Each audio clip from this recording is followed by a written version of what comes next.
Welcome to the Slop Temple. We pray this video helps. You start by opening the chart for the pair you want. This gives context for any adjustments. Once done, switch to the Trading View overlay to access advanced tools and timeframes.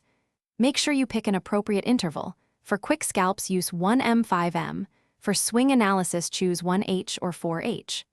Also verify whether you're on spot or derivatives because indicators and depth can differ. These first steps get you into the interactive mode, where visual settings live.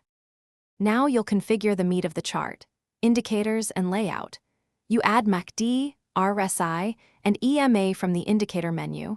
Adjust their parameters to match your strategy so signals align with your risk tolerance.